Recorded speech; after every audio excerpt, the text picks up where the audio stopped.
Reliance group से जियो financial services का demerger, ये क्या कहानी है? आज बात इसी की।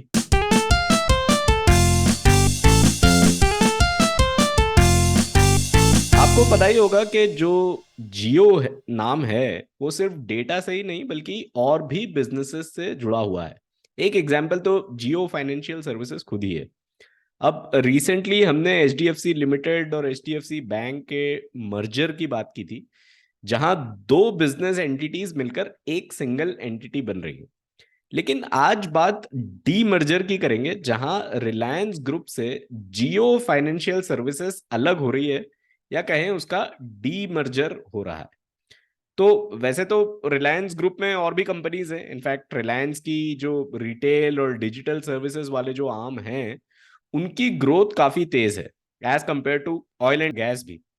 तो जिसे ऑयल एंड गैस को तो वैसे सनसेटिंग इंडस्ट्री कहा ही जाता है, तो उससे ज्यादा तेज अगर ग्रोथ रिटेल की है, डिजिटल सर्विसेज की है, तो रिटेल या डिजिटल सर्विसेज को डीमर्ज करने की जगह जियो फाइनेंशियल सर्विसेज को क्यों डीमर्ज किया जा रहा है, ये आप सोच सकते हैं, सोचने वाली बात है।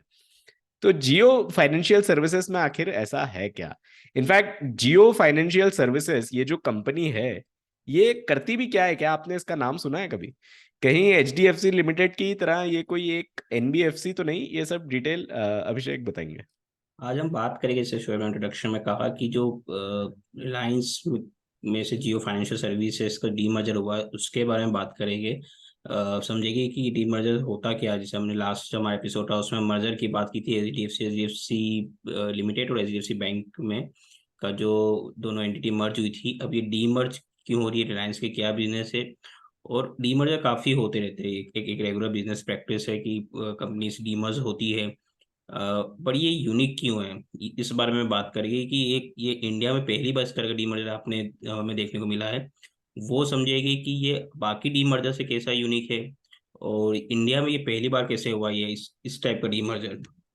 तो सबसे पहले डीमर्जर होता है क्या है कि जैसे कोई कंपनी रहती है, एक आप कंपनी स्टार्ट करते हैं, उसके अंदर आप कोई दूसरा बिजनेस आप चालू करते हैं। सबसे आप एक किसी चीज़ का काम कर रहे थे, जैसे फॉर एग्जांपल रिलायंस का मैं एक एग्जांपल लेता हूँ। रिलायंस से बहुत सारे काम करती है। Reliance basically oil and gas company थी। उसके बाद फिर वो अलग अलग सेक्टर में गई, वैसे ही फाइनेंशियल सर्विसेज सेक्टर में गई। उसमें उन्होंने एक अलग से कंपनी बनाई, जियो फाइनेंशियल सर्विसेज।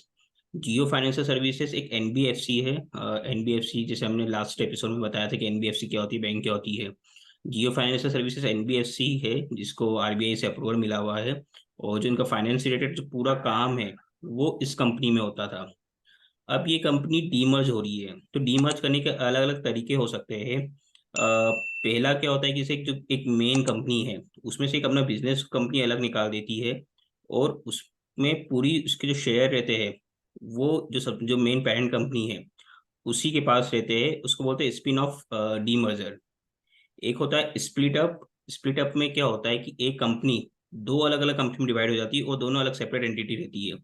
इसको बोलते हैं स्प्लिट अप डीमर्जर। उसके बाद एक होता है इक्विटी के बेसिस पे होता है कि आपकी जो कंपनी है उसमें से आप एक बिजनेस अलग करते हैं, और उस बिजनेस में आप उस कंपनी, अगर आप स्टॉक मार्केट में लिस्टेड है, तो अपने प्रेजेंट शेयर होल्डर को कुछ शेयर देंगे, और आप उसकी लिस्टिंग करेंगे, आईपीओ लेके आएंगे उस कंपनी का, और नए शेयर होल्डर्स और नए इन्वेस्टर को भी इनवाइट करेंगे कि उसमें आप इन्वेस्ट करें। और दूसरा होता है कि एक आप अपना एक बिजनेस पूरी की पूरी तरह किसी दूसरी कंपनी को आप बेच दो।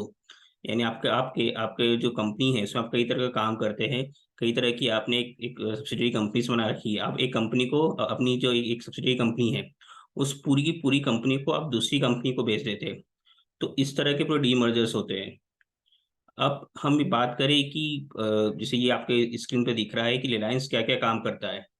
अगर आपको लगता है कि रिलायंस ऑयल एंड गैस में या टेलीकॉम में, ये गलत है। रिलायंस हर एक फील्ड में, चाहे वो ई कॉमर्स हो, ऑयल एंड गैस हो, मीडिया हो, हेल्थ केयर हो, ऑनलाइन एजुकेशन हो, वॉलेट एंड पेमेंट हो, वीडियो कॉन्फ्रेंसिंग हो, टेलीकॉम हो, म्यूजिक स्ट्रीमिंग हो, रिटेल हो, इलेक्ट्रॉनिक बिजनेस हो, हर एक सेक्टर में रिलायंस की प्रेजेंट है। और जो इनका जो फाइनेंशियल काम है, जैसे जो जियो मनी हो गया, ये आता है रिलायंस फाइनेंस जियो फाइनेंशियल सर्विसेज में, जिसका जो रिलायंस से डीमर्ज हुई है। अब ये डीमर्जर इसमें बोला कि बहुत ही यूनिक एक डीमर्जर था। ये इंडिया में इस तरह का डीमर्जर पहली बार हुआ था। अब ये यूनिक क्यों था? इसमें ये हुआ था कि रिलायंस में से रिलायंस जियो फाइनेंशियल सर्विसेज JFSL अलग हुई है। तो इस अलग होने के ये एक जो उन्होंने जो फॉर्मूला बनाया था वो काफी यूनिक था। इसमें ये किया गया था कि जैसे 20 तारीख को इसका डीमर्जर हुआ, तो 19 तारीख को जो जिस प्राइस पे रिलायंस क्लोज हुआ था और जिसके पास शेयर थे रिलायंस के, अगर आप 19 तारीख को अगर आपके पास रिलायंस का एक शेयर था तो आपको उसके बदले में जियो का एक जियो फाइनेंशियल सर्विसेज का एक शेयर मिला है। अब इसमें प्राइसिंग कैसे डिसाइड हुई? जो 19 तारीख को रिलायंस इंडस्ट्री के जो शेयर की जो क्लोजिंग थी, जिस जिस प्राइस पे क्लोज हुआ था, वो था 2853 की प्राइस पे वो क्लोज हुआ था। अब रिलायंस की क्या प्राइस रहेगी आफ्टर जियो फाइनेंशियल सर्विस डीमर्जर, और जियो फाइनेंशियल सर्विस की क्या प्राइस होगी, वो किस तरह से डिसाइड की जाएगी? तो इसके लिए ये हुआ था कि 20 तारीख को स्पेशली एक प्री ट्रेडिंग सेशन हुआ था सुबह 9 से 10 के बीच में, जिसमें रिलायंस इंडस्ट्री की प्राइस तय की गई थी कि अगर हम इसमें से जियो फाइनेंशियल सर्विसेज को हटा देते हैं तो रिलायंस इंडस्ट्री की मार्केट के हिसाब से क्या प्राइस होना चाहिए, जो मार्केट में इन्वेस्टर है उनके हिसाब से क्या प्राइस होना चाहिए। तो 1 घंटे का जो जो प्री एक प्री ट्रेडिंग सेशन हुआ था, उसमें जो रिलायंस इंडस्ट्री की प्राइस निकल के आई जियो फाइनेंशियल सर्विसेज को हटाने के बाद, क्योंकि अभी जो 19 तारीख को जो कंपनी थी रिलायंस इंडस्ट्री, उसमें जैसे मैंने बताया कि जो अलग अलग बिजनेस है सारे अलग अलग वर्टिकल्स थे, जियो फाइनेंशियल सर्विसेज भी उसमें ही था। तो 20 तारीख को जियो फाइनेंशियल सर्विसेज रिलायंस इंडस्ट्री से अलग हो गया। तो अब रिलायंस इंडस्ट्री की क्या प्राइस है जियो फाइनेंशियल सर्विसेज के हटने के बाद, उसके लिए प्री ट्रेडिंग सेशन हुआ। उसमें इन्वेस्टर एक जो मार्केट है उसमें एक प्राइस डिसाइड हुई। उसमें जो प्राइस निकल के आई प्री ट्रेडिंग सेशन में, जो प्राइस सेटल हुई वो हुई थी 2580 पे। ये प्राइस रिलायंस इंडस्ट्री की थी जियो फाइनेंशियल सर्विसेज के हटने के बाद। अब जब रिलायंस एक दिन पहले जब क्लोज हुआ था उसकी प्राइस थी 2853, और हमने इसमें से जियो को हटा दिया तो जो रिलायंस की प्राइस निकल के आई वो थी 2580। तो जो जियो फाइनेंशियल सर्विसेज की प्राइस आई वो निकली 273। तो इस तरह से प्री ट्रेडिंग सेशन में इसकी प्राइस डिसाइड हुई। अब जैसे मैंने कहा कि 19 तारीख को अगर आपके पास रिलायंस का एक शेयर थे, अगर आपके पास रिलायंस का एक शेयर था तो उसके बदले में आपको जियो फाइनेंशियल सर्विसेज का भी एक शेयर मिला है। अब जो मैं बोलूँ यूनिक क्यों है, ये यूनिक इसलिए कि कंपनी अलग हो गई है, आपके पास शेयर भी आ गए हैं। अब इसमें ये हुआ है कि रिलायंस जिस जिस भी इंडेक्स में लिस्टेड था वहां पे भी जियो फाइनेंशियल सर्विस लिस्ट हुआ है। इसकी ऑफिशियली अभी ऑफिशियल लिस्टिंग नहीं हुई है, बट ये एक इंडेक्स का हिस्सा बन गया है।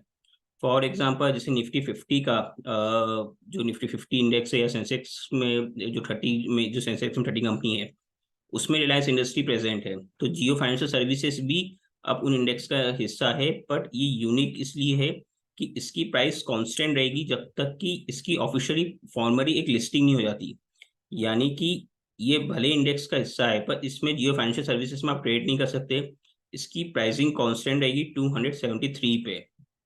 अब हम बात करें निफ्टी 50 की, तो निफ्टी 50 हम जानते हैं कि 50 कंपनियां होती है, जो जो बड़ी 50 कंपनियां रहती है वो मार्केट की वो निफ्टी 50 का इंडेक्स जो निफ्टी है उस इंडेक्स का हिस्सा रहता है, इसमें रिलायंस था। अब जियो फाइनेंशियल सर्विसेज भी इंडेक्स है पर उसमें ट्रेडिंग नहीं होगी जब तक कि फॉर्मली लिस्ट नहीं हो जाता। इसकी प्राइस 273 पे रहेगी। रिलायंस इंडस्ट्री की प्राइस जो है उसमें ट्रेडिंग चलती रहेगी। और अब निफ्टी में 50 की बजाय 51 कंपनी हो गई है, एक जियो फाइनेंशियल सर्विसेज की कंपनी हो गई है। ये कंपनी कांस्टेंट बस ऐसी कैसी रखी रहेगी, इसके शेयर भी रखे रहेगी। अगर आपके पास जियो फाइनेंशियल सर्विस के शेयर है तो आप इसको मार्केट में अभी ट्रेड नहीं कर सकते जब तक ये कंपनी फॉर्मली लिस्ट नहीं हो जाएगी। ऐसे ही जो सेंसेक्स है, सेंसेक्स में जो 30 कंपनियां हैं, अब उस सेंसेक्स में कंपनियों की संख्या है वो 30 से बढ़ के 31 हो गई है। यानी उसमें भी जियो फाइनेंशियल सर्विसेज प्रेजेंट है। ये कांस्टेंट प्राइस 273 पे रहेगा, इसमें आप ट्रेड नहीं कर सकते।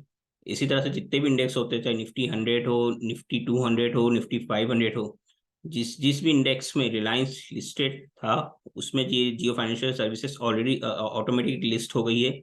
बट इसकी प्राइस कांस्टेंट है अभी 273। आप इसमें ट्रेड नहीं कर सकते जब तक कि फॉर्मली ये लिस्ट नहीं होगा। ये कब लिस्ट होगा? अलग अलग सोर्सेज का अलग अलग कहना है। कुछ सोर्सेस बोल रहे हैं कि एक हफ्ते में, 15 दिन में लिस्ट हो जाएगा। कुछ सोर्स बोल रहे हैं कि भी 2 से 3 महीने लगेगा इसको लिस्ट होने में। जब ये कंपनी लिस्ट होगी उसके बाद इसमें ट्रेडिंग चालू होगी, तब आप जाके, आपके पास अगर जियो फाइनेंशियल सर्विस के शेयर है, वो आप मार्केट में बेच सकते हैं या खरीद सकते हैं। तो इस टर्म में ये काफी यूनिक एक डीमर्जर है कि कंपनी अलग हो गई है, सारे इंडेक्स में ये आपको शो कर रही है, बट इसमें ट्रेडिंग नहीं हो रही है। किसी भी जो इंडेक्स है, चाहे निफ्टी हो, सेंसेक्स हो, या अलग निफ्टी के निफ्टी 100, निफ्टी 200, निफ्टी 500, इसमें ये कंपनी प्रेजेंट है पर ट्रेडिंग नहीं हो रही है। और जो निफ्टी में जो कंपनीज होती है, 50 कंपनी होती है, उनकी भी संख्या बढ़कर 51 हो गई है। उसी तरह से सेंसेक्स में भी 30 से 31 हो गई है। तो इस वे में काफी एक यूनिक डीमर्जर था। इसमें जो प्राइसिंग भी डिसाइड हुई है, वो कंपनी ने या कंपनी के बोर्ड ने डिसाइड नहीं की, ये मार्केट ने डिसाइड की है। मार्केट में एक प्री ट्रेडिंग स्पेशल सेशन एक एक एक ऑर्गेनाइज किया गया था, जिसमें मार्केट पार्टिसिपेंट ने, इन्वेस्टर्स ने डिसाइड किया कि रिलायंस इंडस्ट्री की या जियो फाइनेंशियल सर्विसेज की क्या प्राइस होना चाहिए। ये पूरी तरह से एक एक मार्केट पे छोड़ दिया गया था। तो मार्केट ने डिसाइड किया कि जियो फाइनेंशियल सर्विसेज से है, उसके पर शेयर की जो प्राइस है 273 होना चाहिए, और रिलायंस इंडस्ट्री की 258 होना चाहिए, क्योंकि उसके पहले की जो क्लोजिंग थी एक दिन पहले की, वो थी 2853 रुपीज पर शेयर। तो एक बात जो अभिषेक ने और टच भी की थी वो ये थी कि एनबीएफसीज जो होते हैं they can not have savings account या करंट अकाउंट। बैंक की तरह वो एक्ट नहीं करते हैं, लेकिन वो मनी लेंड कर सकते हैं रिटेल कस्टमर्स को, स्मॉल बिजनेसेस को। तो ऑब्वियसली बैंक में तो अगर आप जाते हैं लोन लेने तो उनके पास किसी दूसरे कस्टमर्स के पैसे जमा है जिसमें से वो आपको लोन दे रहे हैं। एनबीएफसीज ये पैसे कहाँ से लाएंगे? तो एनबीएफसीज को बेसिकली बोरो करना पड़ता है, बॉन्ड्स, डिबेंचर्स, ये सब जारी करके। तो अगर जियो फाइनेंशियल सर्विसेज रिलायंस ग्रुप का ही एक हिस्सा रहता और अब इन्हें ग्रो करना है, तो इनको बहुत सारी लेंडिंग करना पड़ेगी, और वो lending Reliance as a group करेगा, ना कि एक Jio financial services single company. तो ये भी एक रीजन था कि जियो फाइनेंशियल सर्विस कंपनी को एक अलग कंपनी बना दिया जाए, ताकि इसकी जो लेंडिंग अब आने आने वाले टाइम में बढ़ेगी, उसका रिलायंस एज ए ग्रुप पर पूरा इम्पैक्ट ना पड़े। रिलायंस की जो बैलेंस शीट होती है उसमें लेंडिंग एकदम से ऊपर शूट अप होती हुई ना दिखे। एक नया ट्रेंड जो इंडिया में आज से 10-15 साल पहले इतना कॉमन नहीं था, वो है स्पेंडिंग ऑन क्रेडिट। ये डेवलप्ड कंट्रीज में काफी कॉमन है। सैलरी 20,000 है, खर्चे 25,000। रिसेंटली न्यूज में था कि इंडिया में क्रेडिट कार्ड के ड्यूज 2 लाख करोड़ क्रॉस कर चुके हैं। तो क्रेडिट कार्ड्स, बाय नाउ पे लेटर, ईएमआईज, पर्सनल लोन्स, ये सब काफी कॉमन हो चुके हैं। इनफैक्ट पर्सनल लोन्स देने वाली कंपनी बजाज फाइनेंस, उनके फोन से शायद हो सकता है आप भी परेशान हो, रोज वो फोन करते हैं, लेकिन उनका प्रॉफिट पिछले 5 साल में 36% सीएजीआर से ग्रो हुआ है। और मैंने कहा प्रॉफिट, रेवेन्यू नहीं। तो obviously Reliance will also want a share in this fast growing market, right? तो इसीलिए उन्होंने जियो फाइनेंशियल सर्विसेज को एक अलग कंपनी बना दी है। अब यहाँ पर तेजी से लेंडिंग भी होगी, और तेजी से ये लोग दूसरे लोगों को भी पर्सनल लोन्स देने वाले हैं, स्मॉल बिजनेस को, रिटेल कस्टमर्स को। और ये एक जो मार्केट है इसे कैप्चर करने की एक कोशिश होगी। तो इस बार के कॉन कॉल में इतना ही। अगली बार फिर मिलेंगे, तब तक के लिए टेक केयर। नाम ले और हाजिर दिख रहा। मजा। ये गजब के लोग हैं तो।